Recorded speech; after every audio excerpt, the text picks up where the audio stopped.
The teamwork module in Valo has been a great success so far, with its managed process for provisioning workspaces, a clear and user-friendly overview of the workspaces the user is a member of, and it also has a lot of customization options such as management of custom workspace templates and injection of custom code into the provisioning process.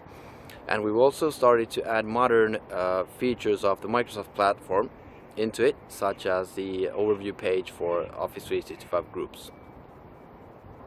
However, now we're taking this teamwork module onto a whole different level, and the reasons for us to work on this renewal were three.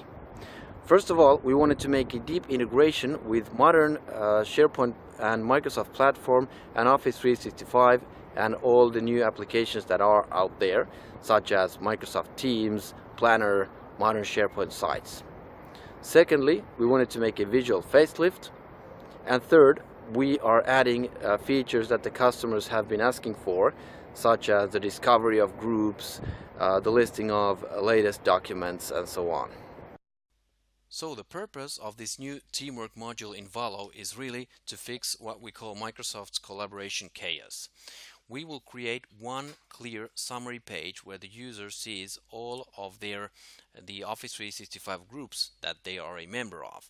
And by clicking on any of these groups, the user will be taken to the application that's behind that group, whether it's a SharePoint Teams site, Planner, Teams, whatever. And there can be several of these end user applications behind the group, as we know. So an Office 365 group might have a Yammer group in behind, but it might also have Planner, etc. So by clicking on these three dots, you have quick access to all of those different solutions. And here on top, you can see how we have modified a little bit the presentation of the groups and the categories and so on. So instead of grouping them visually into 2 or 3 blocks as we have done until now, we have the category filters here, and we have room for other category filters as well, so that we can have an basically unlimited number of categories and an unlimited number of values for each category. As you can see here we have applied some typical categories that especially big companies are applying to their workspaces, such as a business area and country. And this is where the really beautiful part is. So here we are really addressing this what to use when question. When the user clicks on the new group button, there will always be technically an Office 365 group created. But then which end user solution to use? So the question is, do we want to use Microsoft Teams? Do we want to create SharePoint Team sites? Do we want to use Planner, etc.?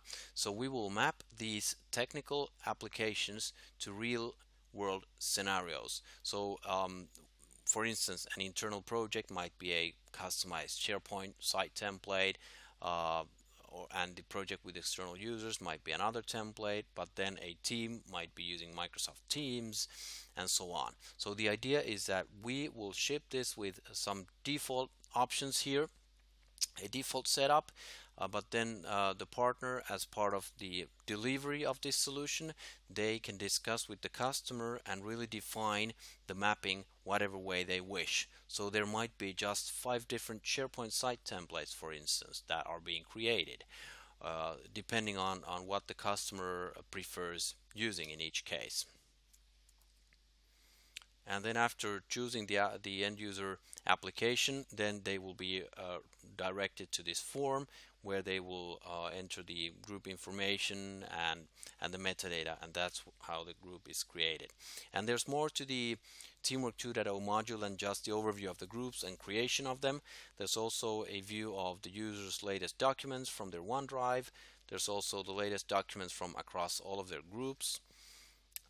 There's also a view over the latest discussions, and the idea is to really create a unified discussion feed, whether the discussions take place in Yammer or Teams or wherever.